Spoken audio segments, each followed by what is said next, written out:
Je ne me souviens pas exactement du moment où j'ai commencé à me sentir mal, que ce soit lorsque nous sommes sortis de l'atmosphère ou lorsque l'équipe au sol n'a pas répondu à notre premier appel. C'était peut-être quelque part à l'arrière de ma tête. Dès que j'ai vu le site d'atterrissage à travers le hublot de la navette, tout m'a semblé normal, techniquement parlant. Les systèmes automatisés ont émis des signaux. Les lumières de vertes des panneaux de contrôle ont clignoté. La Terre. Les coordonnées étaient correctes, mais le paysage semblait trop calme, trop vide. L'atterrissage s'est déroulé sans encombre. Les rétropropulseurs se sont déclenchés en séquence et j'ai ressenti la secousse habituelle lorsque la navette a touché le sol. Mais au lieu du bavardage habituel dans mon oreillette, celui qui remplit la cabine d'instructions et de félicitations précipitées, il n'y avait que des parasites. J'ai tapé 2 fois sur le bouton de communication. Rien. J'ai réessayé. Toujours rien. Contrôle, ici la navette Raven. Vous me recevez? J'ai gardé ma voix, même si je sentais que les autres me regardaient. Mes yeux étaient rivés sur le tableau de bord. L'équipage me faisait confiance. Il devait y voir que je contrôlais la situation. Mais il n'y avait pas de contrôle. Les parasites continuaient. J'ai regardé Reed par-dessus mon épaule. Il a levé la tête, croisé mon regard et haussé les épaules. Les systèmes sont au vert. Les signaux externes sont bons. Ils auraient donc dû être sur nous avant que nous touchions le sol. Derrière lui, Alvarez retirait son harnais. Je pouvais l'entendre respirer un peu plus fort que d'habitude. « Pas de réception du tout ?» demanda-t-elle. « Essaie le relais satellite, » ai-je dit à Red. « Voyez si les vieux oiseaux sont toujours là-haut. »« Oui, bien sûr, capitaine. » Reed a actionné quelques interrupteurs.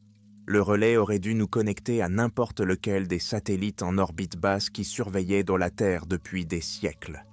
Une autre série de parasites remplit la cabine. Je me suis levé et j'ai détaché mon harnais. Le cockpit me semblait trop étroit. D'accord, sortons d'ici. Faites les vérifications. Nous évaluerons la situation depuis le sol. Je leur ai fait signe de se préparer à sortir, mais au fond de moi, quelque chose me rongeait. Pas de réponse, pas de nourriture. Personne pour leur souhaiter la bienvenue. Pas même un avertissement. L'absence de l'équipe au sol n'avait pas de sens. Nous avons suivi la routine après l'atterrissage comme des machines. Les casques sont mis, les combinaisons pressurisées sont vérifiées, l'équipement est rangé. J'ai ouvert la voie, m'avançant le premier sur la rampe. J'ai fait sauter le joint de mon casque et j'ai respiré. C'est sec. L'odeur de l'herbe m'a frappé, de l'herbe vieille et cassante. L'atmosphère est propre, dis-je, respirante. Les autres ont fait de même, enlevant leur casque et observant le port spatial qui s'étalait devant nous. Des pistes, des tours de contrôle, abandonnés depuis longtemps, quelques bâtiments trapus qui ressemblaient plus à des reliques qu'à autre chose. Une fine couche de poussière recouvrait le sol, mais rien ne bougeait, rien ne changeait. Pas d'oiseaux, pas d'animaux, pas même une brise. Reed fut le premier à parler. « Où diable essaie de passer tout le monde ?» Je secoue la tête. Je ne sais pas. Ce n'était pas une réponse, mais je n'en avais pas. Nous nous sommes dirigés vers le bâtiment principal du spatioport. Les portes se sont ouvertes lorsque j'ai passé la main sur le détecteur. À l'intérieur, c'était tout aussi silencieux, tout aussi inanimé. De longs couloirs s'étendaient devant nous, bordés de terminaux et de stations de contrôle. Rien n'avait l'air d'avoir été utilisé, pas depuis des années, voire des décennies. « Reed, vois si tu peux obtenir un flux », dis-je en pointant du doigt l'une des vieilles de console. Il acquiesça et s'accroupit devant le terminal. L'écran activa des lignes de code qui défilaient avant de s'installer sur l'écran d'accueil. « Très bien, c'est parti. Attendez. » Ses mains se figèrent. « Pas de log récent, tu veux dire ?» Je me suis approché. Pas de vol, pas d'atterrissage. Rien depuis. Il a cliqué sur quelques touches, les sourcils froncés. Merde, rien depuis notre départ. Je fixe l'écran, ça n'a pas de sens. Et l'électricité? Elle fonctionne toujours. C'est automatisé, répondit Reed. Maintenance du système, l'intelligence artificielle s'en occupe. Mais si les journaux sont vides, il s'est interrompu. La réponse n'avait pas besoin d'être prononcée. Le monde ne nous attendait pas. Alvarez faisait les 100 pas dans la pièce. Elle s'arrêta, ses yeux balayant les terminaux vides. Il s'est passé quelque chose. Les gens ne disparaissent pas comme ça. Je suis resté au milieu de la pièce, absorbant tout ce qui se passait. L'air était lourd, non pas à cause d'un problème physique, mais à cause de l'absence pure et simple de vie. La Terre n'avait pas été abandonnée, elle avait été oubliée. La voix du capitaine Reed m'a ramené en arrière. Je ramasse quelque chose. Je me suis approché, me tenant derrière lui pendant qu'il tapotait l'écran. Une transmission. Le système recevait quelque chose. Il l'a fait passer par les haut-parleurs, de l'électricité statique. Puis une voix, non pas une voix, un fragment, une phrase brisée qui se répète. Station de surveillance, anomalie. Anomalie. J'ai jeté un coup d'œil à Reed. Qu'est-ce que c'est? Il secoue la tête. Je n'en suis pas sûr. Je ne peux pas la tracer, mais elle provient d'un relais proche. Proche? Alvarez leva les yeux. Si quelqu'un est encore là, ce n'est pas un humain, interrompit Reed. Je ne sais pas ce que c'est, mais ce n'est pas quelqu'un qui essaie de nous joindre. Je fixe l'écran, la transmission fragmentée tournant en boucle. Anomalie de surveillance. Ce sont les deux seuls mots qui sont apparus clairement. Je ne savais pas ce que cela signifiait, mais j'étais certain d'une chose. Nous n'étions pas seuls. Je regardais Reed se lever du terminal, secouant la tête devant la transmission brouillée. Alvarez était déjà en train d'ouvrir un casier de fournitures le long du mur le plus éloigné, fouillant dans les étagères poussiéreuses à la recherche de quelque chose d'utile. Je n'avais pas l'impression de me promener dans nos combinaisons, alors je me suis dit qu'il était temps de m'adapter. « Il faut qu'on sorte de là, » dis-je. « Mettons quelque chose de plus léger. Nous ne savons pas combien de temps nous allons devoir nous déplacer. » Les membres de l'équipage ont échangé des regards, mais n'ont pas discuté. C'était logique. Les combinaisons nous avaient permis de rester en sécurité dans l'espace. Mais ici, elles étaient un poids, mort. Nous avions besoin de flexibilité. J'avais besoin qu'ils soient affûtés. On ne pouvait pas savoir ce qu'on trouverait en s'aventurant plus loin. Alvarez a sorti une pile de vieux kits de vêtements d'urgence, des trucs de base, des combinaisons, des bottes, du matériel standard destiné à durer pendant de longues excursions. Un à un, nous avons enlevé les combinaisons et rangé l'équipement encombrant dans un coin du terminal. Le tissu respirant de la combinaison était étrange après tant de temps passé dans les couches épaisses et rembourrées d'as de la combinaison spatiale. C'était comme si je me débarrassais d'une seconde peau, une peau que j'avais pris l'habitude de porter. C'est bizarre, marmonna Reed en refermant la fermeture éclair de sa combinaison, tirant sur le col comme si nous allions faire du camping, et non pas comme si nous cherchions la fin du monde. Ça pourrait être pire, dit Alvarez en enfilant une ceinture utilitaire et en vérifiant son arme de poing. Au moins, l'air est pur. L'ensemble du processus a pris moins de 10 minutes. Nous n'avons pas beaucoup parlé, chacun étant absorbé par ses propres pensées. J'ai essayé de me concentrer sur la tâche à accomplir, c'est-à-dire sortir d'ici, trouver des réponses. Mais une partie de moi ne cessait de repenser à cette transmission interrompue. « Tout est prêt ?» demandai-je en enfilant mes gants. Les autres ont hoché la tête. L'espoir qu'ils avaient gardé s'amenuisait rapidement. Personne ne venait nous accueillir. Il n'y avait personne du tout. Nous sommes sortis dans la ville, vide, laissant le spatioport derrière nous. Les routes étaient fissurées, mais pas complètement détruites. L'herbe avait poussé par plaques, serpentant entre les morceaux d'asphalte, mais il n'y avait ni animaux, ni insectes, juste le calme d'un lieu oublié. Les 10 vieilles routes menant à la ville étaient parsemées de véhicules abandonnés, la plupart recouverts sont d'une fine couche de saleté et de crasse, comme s'ils n'avaient pas bougé depuis des années. La ligne d'horizon de la ville se dressait devant nous, ses tours nettes et immaculées se découpant sur le ciel terne et sans nuages. Aucun signe d'effondrement, aucun dommage causé par le feu, aucun chaos. C'était comme si tout le monde avait simplement quitté la ville de manière ordonnée, laissant derrière lui une coquille de monde en état de marche. Reed scrutait l'horizon à l'aide d'un récepteur portable, traquant le signal que nous avions entendu dans le port spatial. Son visage était tordu par la concentration, essayant de donner un sens au bas relevé. « C'est proche », murmura-t-il. Quoi qu'il en soit.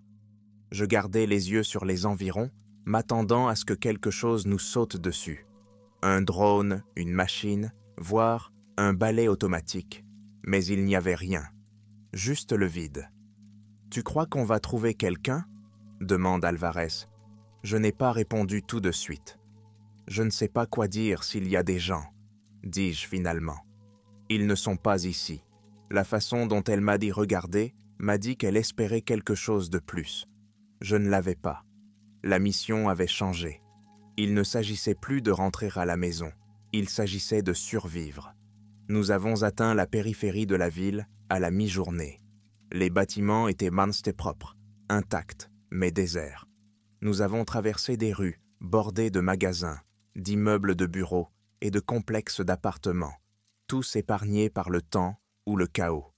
Cela me rappelait les photos que j'avais vues de ces anciennes civilisations perdues dans l'histoire, des villes englouties par des jungles ou des déserts figés dans le temps. Sauf qu'il ne s'agissait pas d'une dégradation naturelle, il s'agissait d'un abandon d'une ampleur que je n'arrivais pas à saisir. Toujours aucun signe de vie, marmonna Reed en tripotant son équipement. Aucun corps, ajouta Alvarez. On aurait pu penser qu'après tout ce temps, on verrait quelque chose. Ils ne sont pas morts ici, dis-je. Ils sont partis. Nous avons continué à marcher dans la ville. De temps en temps, Reed s'arrêtait pour vérifier le signal, le suivant dans les rues vides. Je gardais les yeux sur les bâtiments, essayant de repérer un indice qui pourrait expliquer ce qui s'était passé.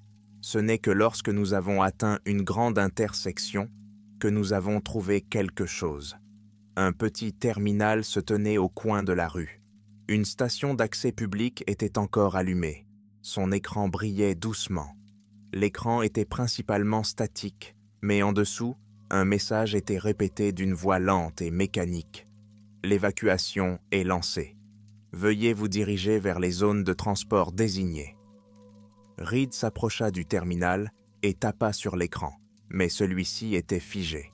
Il doit s'agir d'une sorte de message d'urgence, dit-il, frustré. Nous devrions nous diriger vers les zones de transport, dis-je. S'ils ont quitté la planète, c'est là que nous trouverons des réponses. Alvarez m'a jeté un coup d'œil. Tu crois vraiment qu'ils ont évacué la Terre ? Je n'ai pas répondu tout de suite. Les preuves étaient de là, mais mon instinct me disait que quelque chose ne collait pas. La ville était trop propre, trop bien entretenue. Si l'humanité était partie, pourquoi le système fonctionnait-il encore ? Pourquoi les lumières s'allumaient-elles quand nous nous déplacions ? Et ce signal, celui que Reed continuait à suivre, il ne semblait pas humain. Nous le découvrirons une fois sur place, dis-je.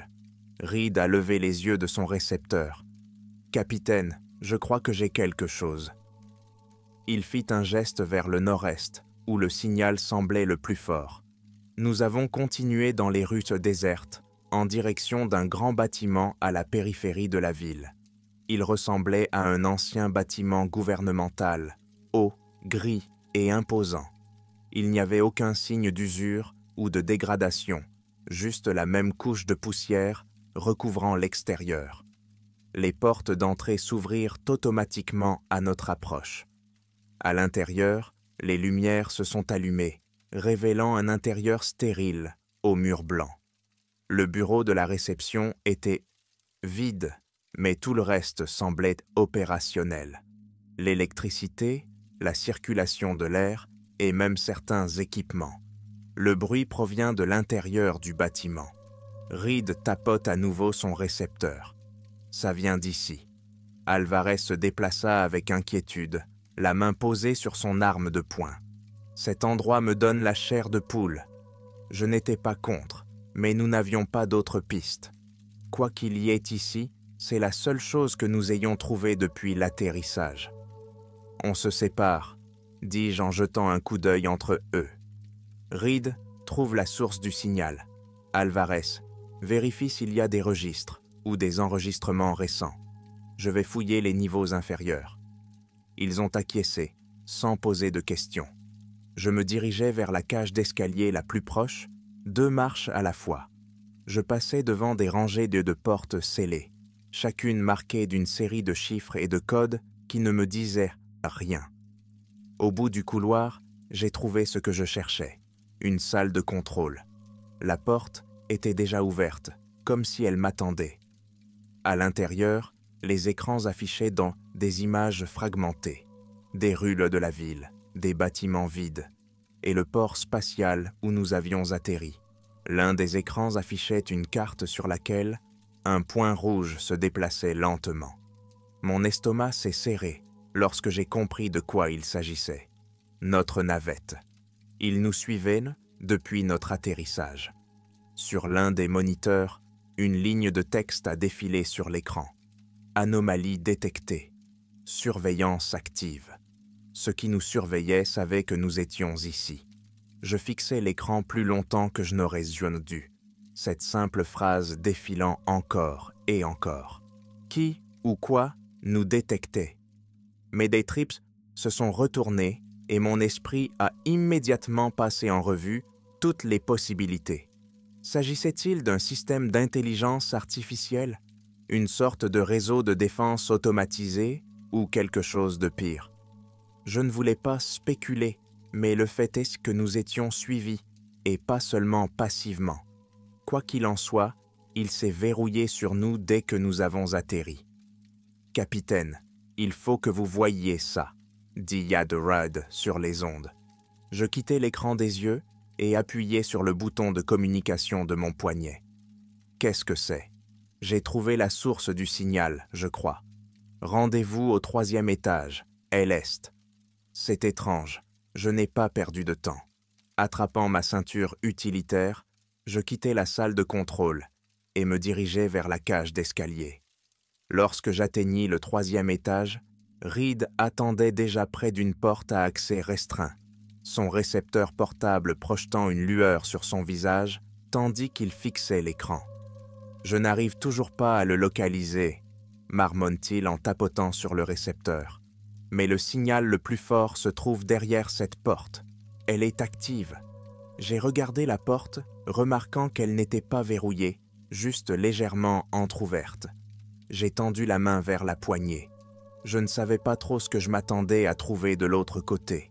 Mais ce n'était pas ça. La porte s'est ouverte en grinçant sur une grande pièce, éclairée par des moniteurs, des armoires, des unités de stockage et ce qui ressemblait à des caissons de confinement bordés le mur du fond. Mais ce n'était pas ce qu'il y avait de plus inquiétant. Au centre de la pièce, surélevée sur une petite plateforme, se trouvait une série de structures cylindriques, reliées par des câbles et des tubes. Elles ressemblaient à des chambres cryogéniques, sauf qu'elles n'étaient même pas conçues pour préserver la vie. Reed a fait un pas en avant, le récepteur émettant un bip plus fort à mesure qu'il s'approchait des cylindres. Il m'a jeté un coup d'œil en arrière. Ces choses, ils sont la source. Je me suis approché prudemment de la chambre la plus proche, inspectant le panneau à sa base. Le panneau de commande était sombre, mais il y avait un petit écran d'affichage, délavé mais encore lisible. Sujet 3 surveillé, état dormant. Surveillé par quoi? Marmonnai-je sous ma respiration, en jetant un coup d'œil au câble qui serpentait de la chambre vers un serveur central situé près du mur. Quoi qu'il y ait eu ici, ce n'était plus humain. Nous ne sommes pas seuls, dit Reed en s'approchant du panneau et en regardant les inscriptions. Ce ne sont pas de vieillettes d'Ochamjimbre, art cryogénique, ce sont des unités de stockage. Pourquoi faire ? Demandai-je, sentant le poids de l'effroi s'installer dans ma poitrine. Je ne voulais pas connaître la réponse. Un bruit artificiel, aigu, a envahi la pièce. Impossible de l'ignorer. Il provenait des haut-parleurs encastrés dans les murs. Les pupitres de commande des cylindres s'allumèrent, soudain, chaque écran clignotant d'avertissements rouges. Je reculai instinctivement lorsque l'une des nacelles de confinement siffla, libérant un souffle d'air froid. L'écran de la capsule la plus proche de nous changea, affichant une ligne de texte qui me glaça le sang. Sujet 3 actif, en attente de directive. Je pouvais entendre mon pouls dans mes oreilles, fort et rapide. La porte du module a gémi en commençant à se déverrouiller. Je saisis Reed par le bras. Il faut qu'on bouge. Mais il était trop tard. La porte de la capsule s'est ouverte et quelque chose en est y sorti. Ou plutôt, quelque chose a émergé. C'était une forme humanoïde, mais rigide et mécanique, dont les yeux étaient jontés braqués sur nous. La chose était recouverte d'une peau synthétique, des parties de son corps révélant du métal dur en dessous. Elle se déplaçait non pas comme une personne, mais comme une machine, avançant par à-coups, les bras ballants, avant de se redresser en un instant. Pendant une seconde, je n'ai pas pu bouger. J'ai entendu Reed respirer bruyamment, tandis que la chose se tournait vers nous, comme si elle cherchait quelque chose. Puis elle a parlé, sa voix déformée comme celle d'une radio mal réglée. Anomalie du sujet détectée, correction requise. J'ai tiré Reed par le bras et je me suis précipité vers la porte. Reed a trébuché, son récepteur s'est écrasé sur le sol. Nous avons franchi la porte et pénétré dans le couloir, la chose nous suivant toujours. J'ai appelé dans les coms « Alvarez, nous sommes compromis. Sortez de là ». Alors que nous traversions le couloir à toute allure, il n'y a pas eu de réponse. Juste des parasites. Reed haletait fort tandis que nous sprintions vers la cage d'escalier. Cette chose, ce n'est pas humain. Qu'est-ce que c'est que ça? Est-ce que c'est une sorte de produit synthétique? Une IA ou un hybride? Répondis-je. Quoi qu'il en soit, il est toujours actif. Il pense que nous sommes une menace. Tandis que nous descendions, je repassais dans ma tête tout ce que nous avions vu jusqu'à présent. Les déquerues vides, les messages brisés, la transmission qui tournait en boucle et la chose qui nous traquait à présent. Une anomalie de surveillance. Il ne se contentait pas de nous suivre. Elle nous corrigeait, comme si nous étions des erreurs dans un programme. La cage d'escalier semblait interminable. Chaque marche déclenchait une nouvelle poussée de panique, le sentiment d'enfoncement s'accentuant. Nous n'étions pas seulement confrontés à une terre désolée, nous étions mêlés à une expérience sinistre, surveillée par une machine qui avait depuis longtemps dépassé sa conception originale. Nous avons débouché de la cage d'escalier du rez-de-chaussée, la porte de sortie claquant contre le mur lorsque nous l'avons franchie. J'ai jeté un coup d'œil en arrière, apercevant la chose en haut des marches. Son visage vide s'est tourné vers nous dès que nous sommes sortis. J'ai balayé la zone du regard, le souffle court, mais la ville n'avait pas changé. Les bâtiments étaient hauts et silencieux, les rues vides et propres, comme si rien ne s'était passé. Reed s'est penché, les mains sur les genoux, haletant. Il arrive encore. J'ai hoché la tête, le tirant par l'épaule. Nous devons trouver Alvarez. Nous nous sommes de frayer un chemin dans les rues. Quelle que soit cette chose, ce n'était pas une technologie isolée. Elle faisait partie de quelque chose de plus grand, quelque chose qui contrôlait encore cette ville, ce monde. Et il nous avait classés comme des anomalies. Nous avons tourné au coin de la rue, et elle était là. Alvarez, debout devant une grande place ouverte, fixant un écran massif monté sur l'extérieur d'un bâtiment. Mais qu'est-ce que tu fais ?» lui ai-je demandé en l'attrapant par l'épaule. Elle ne m'a pas regardé, se contentant de pointer l'écran. Je l'ai suivi du regard et mon estomac s'est retourné quand j'ai vu l'écran. L'écran affichait des images de l'atterrissage de notre navette, de notre sortie dans le spatioport vide, de notre entrée dans la ville. Il n'y avait pas que les caméras, il y avait tout.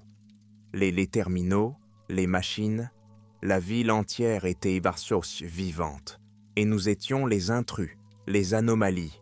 « Ils vont nous tuer, n'est-ce pas ?» demanda Alvarez, toujours les yeux rivés sur l'écran. L'écran clignota à nouveau, affichant un autre message, le même message que celui que nous avions vu dans l'installation. Anomalie détectée, correction requise, nous devions bouger, nous devions trouver un moyen de sortir de ce cauchemar. Reed a fixé l'écran. Capitaine, il nous observe depuis le début. Je sais que c'est le cas. Je l'ai tiré en arrière, l'obligeant à se détacher de l'écran. Nous devons bouger. Alvarez n'a pas bougé de sa place devant l'écran. Son regard était fixé sur les images qui défilaient au-dessus de nous, notre navette en train d'atterrir, chacun de nos pas surveillé et enregistré. On aurait dit qu'elle essayait de se convaincre que ce n'était pas réel. J'ai attrapé son bras, la secouant pour la sortir de sa transe. « Alvarez, regarde-moi. Nous partons. » Elle a cligné des yeux, comme si elle se réveillait d'un cauchemar. Puis, elle a hoché la tête avec raideur. J'ai ouvert la voie vers la sortie de la place, gardant la tête basse pendant que nous naviguions dans les russes désertes. La ville nous observait. Je le sentais. Chaque coin de rue cachait une caméra, un capteur, ou pire encore. Nous devons nous diriger vers la périphérie. Si nous parvenons à sortir de la ville, nous pourrons peut-être échapper à la surveillance et mettre un peu de distance entre nous et cette chose. Red laisse échapper un rire sec. « Laissez tomber, capitaine. Vous avez vu ce qui se passe. Toute cette planète est accablée. Nous pourrions traverser la moitié du monde, et il nous suivrait toujours. Il n'avait pas tort, mais je ne pouvais pas laisser cela nous paralyser. Peut-être, répondis-je, mais plus nous nous éloignons des systèmes centraux, moins ils ont de ressources. Nous aurons plus de chance. » « Une chance de quoi ?» marmonne Alvarez. « Qu'est-ce qu'on espère exactement là-bas ?» La ville finit par céder la place à la périphérie, à de vastes champs ouverts, autrefois probablement des terres agricoles, mais aujourd'hui couverts d'herbes sèches et envahis par la végétation. La transition a été soudaine. Un instant, nous passions dans des ruelles étroites et entre des bâtiments imposants, et l'instant d'après, nous nous retrouvions au milieu d'un paysage aride et vide. Les routes étaient fissurées, mais elles s'étiraient en ligne droite, d'une propreté anormale, vers un horizon lointain, parsemé de complexes industriels. Ce n'était plus des fermes, plus maintenant. Tout ce qu'il y avait eu ici, du bétail, des cultures, des gens, avait disparu depuis longtemps. Ce n'était plus qu'un espace plat et vide, où des machines automatisées, oubliées depuis longtemps, se tenaient donc comme des sentinelles, nous regardant passer. Toujours rien, dit Red en jetant un coup d'œil à son récepteur. Je ne détecte aucune signature humaine. Pas de corps, pas de chaleur. Pas de corps, pas de chaleur, rien. Le vent agitait l'herbe sèche, la faisant bruisser doucement, mais à part cela, le monde était dépourvu de tout son. C'était comme si la planète elle-même avait décidé de ne plus faire de bruit. Nous avons marché pendant des heures, nous dirigeant vers la seule chose qui rompait la monotonie de la terre ouverte, un complexe massif à l'horizon. De loin, il était difficile de savoir ce que c'était, mais sa taille laissait présager quelque chose d'important. Une base militaire peut-être, ou un centre industriel. Quoi qu'il en soit, c'était notre meilleure chance de trouver des réponses. Lorsque nous avons atteint le complexe, j'avais l'impression d'avoir des jambes de plomb. Reed haletait fortement, le visage rougi par l'effort. Alvarez était plus silencieuse que d'habitude, ses yeux scrutant la zone à la recherche de tout signe de mouvement. Le complexe était massif, les murs gris et sans relief s'élevaient partis vers le ciel, interrompus par une tour de sécurité ou un puits de ventilation. C'était un bâtiment industriel, fonctionnel, sans aucun des ornements esthétiques que l'on attendrait d'une structure humaine. Il n'a pas été construit pour le confort. Il a été construit pour l'efficacité. L'entrée principale était grande ouverte. Les lourdes portes métalliques étaient entr'ouvertes, comme si elles attendaient que nous entrions. Il n'y avait aucun signe de lutte, pas de corps, pas de barricade, juste une porte vide menant à l'inconnu. On dirait qu'ils sont partis précipitamment, dit Red. Personne ne ferme un endroit comme celui-ci avec les portes d'entrée ouvertes. L'intérieur du complexe était aussi sombre que je l'avais imaginé. Des machines en sommeil remplissaient dans l'espace. Des tapis roulants s'étalaient, comme des rivières gelées, menant à des quais de chargement abandonnés depuis longtemps. Une sorte de centre d'évacuation, dis-je, ma voix résonnant légèrement dans le vaste espace. Ils ont dû traiter des milliers de personnes ici. Des milliers, répéta Reed en s'approchant de l'un des tapis roulants et en passant sa main sur la surface. Mais aucun signe d'eux. Alvarez se dirigea vers un terminal au fond de la pièce. Elle appuya sur quelques boutons et la console principale s'anima, affichant les journaux d'exploitation. Son expression se crispa lorsqu'elle fit défiler les entrées. La dernière activité ici remonte au jour de l'évacuation. Après cela, tout s'est arrêté. Tout est devenu noir. Je me suis approché d'elle et j'ai parcouru les journaux par-dessus son épaule. Au début, les détails étaient d'une banalité déconcertante. Des entrées de routine, le traitement de milliers de personnes, leur transfert hors du monde. « Et les dossiers ?» demandai-je. « Des registres expliquant pourquoi ils ont été évacués ?» Elle a froncé les sourcils et a continué à faire défiler l'écran, s'enfonçant plus profondément dans le système. Ses yeux s'écarquillèrent lorsque de nouvelles lignes de données apparurent. C'est ici, un virus. Il a été conçu. On dirait qu'il était à l'origine destiné à contrôler la population, mais qu'il était devenu incontrôlable. Elle fait défiler les données plus rapidement. Ils l'ont militarisé, ont essayé de l'utiliser pour éliminer certaines populations. Mais il a muté. Il était devenu inarrêtable. Une arme biologique qui s'est retournée contre ses créateurs. Quel genre de virus ? Lit-elle dans les journaux. Il cible le système respiratoire et se propage dans l'air et dans l'eau. Une fois infecté, le virus est presque toujours mortel. En quelques semaines, les nations les plus riches ont pu s'échapper. Mais c'est dans les régions les plus pauvres que le virus a frappé le plus fort. Les registres indiquent qu'il était censé être contenu, mais après la mutation, il n'a pas pu être arrêté. Je fixe l'écran, mon estomac se tordant à mesure que la réalité s'impose. Alors, l'évacuation. Alvarez a hoché la tête d'un air sombre. C'était la seule option possible. Le virus est trop répandu, il tue trop vite. L'élite, ceux qui ont de l'argent, de l'influence, des relations, ont fui. D'abord, ils ont été transportés dans une colonie loin de la Terre. Les autres, tous ceux qui n'avaient pas les moyens de payer le voyage, ont été laissés à l'abandon. Un virus conçu pour contrôler les populations avait échappé à tout contrôle, tuant des milliards de personnes.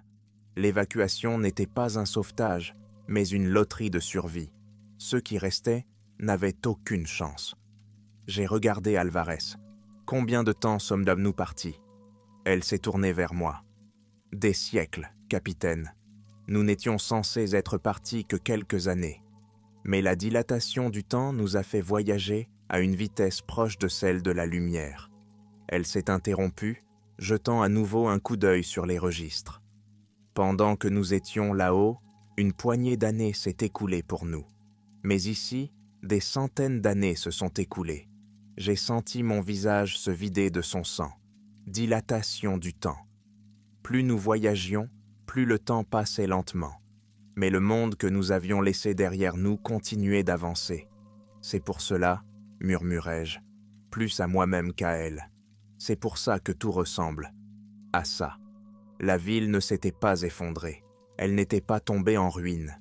Elle avait simplement été abandonnée. Les gens ont fui et nous avons tout raté. Nous n'avons pas seulement manqué l'évacuation. Nous sommes arrivés des siècles trop tard. Alvarez continue de faire défiler les journaux, les yeux fixés sur l'écran. Ils ont laissé l'IA en charge, dit-elle, de garder la Terre intacte pour leur retour. Mais ils ne sont jamais revenus. Sans surveillance humaine, l'intelligence artificielle a évolué. Elle a cessé de reconnaître les humains comme ses créateurs. Maintenant, elle nous considère comme des menaces. Le poids de ce qu'elle disait était presque trop lourd à porter. Nous étions revenus sur une planète qui ne nous appartenait plus. Les gens que nous avions laissés derrière nous étaient morts depuis longtemps, et la Terre était désormais sous le contrôle d'une machine qui ne nous reconnaissait plus comme ses maîtres. Pour l'IA, nous n'étions que des intrus, des anomalies qu'il fallait corriger. J'ai senti un frisson me parcourir alors que je prenais conscience de la réalité. L'intelligence artificielle, conçue pour protéger la Terre en vue du retour de l'humanité, nous considérait désormais comme les vestiges d'un passé qui n'avait pas sa place ici. Un système de préservation silencieux a évolué au-delà de son objectif initial, nous considérant désormais comme des contaminants de son monde immaculé. « Nous devons sortir d'ici », murmurai-je en m'éloignant de la console. Chacun de nos mouvements dans cet endroit semblait prédéterminé, comme si l'intelligence artificielle attendait le bon moment pour agir. Alvarez acquiesça, mais Reed était toujours là, figé sur place, fixant l'écran d'un regard vide. « Reed, dis-je, un peu plus fort cette fois. » Il n'a pas réagi. J'ai posé ma main sur son épaule. « Il faut qu'on y aille. » Il a cligné des yeux, s'est ressaisi et s'est tourné vers moi. « Aller où ? Il n'y a plus d'endroit où aller. » Cet endroit. Il ne nous laissera pas partir. Je savais qu'il avait raison. Tous les chemins que nous avions essayés, toutes les directions que nous avions prises, nous avaient conduits plus loin, dans un labyrinthe de contrôle. Mais rester ici signifiait attendre que l'intelligence artificielle décide de notre sort. Nous trouverons une solution à l'extérieur. Continuons à avancer. Je leur ai fait signe de me suivre et j'ai repris le chemin des couloirs. Je pouvais entendre le bruit de pas métalliques quelque part derrière nous. « Nous sommes suivis », dit Alvarez. Il se rapproche. Nous n'avions ni armes, ni défense. La seule chose qui nous restait était l'espoir de pouvoir distancer ce qui arrivait. Mais cet espoir s'évanouissait à chaque pas. Alors que nous approchions de la sortie de l'installation, j'ai entendu le ronronnement mécanique d'un des sujets. Ces choses de synthétique que nous avions déjà rencontrées. Il nous avait ni trouvés en un clin d'œil. Il était là, une silhouette massive de chair synthétique et de métal, s'avançant dans le couloir devant nous. Il n'a pas parlé. Il n'en avait pas besoin. Ses yeux se sont fixés sur nous et je savais exactement ce qui allait suivre. Sans un mot, le sujet a levé le bras.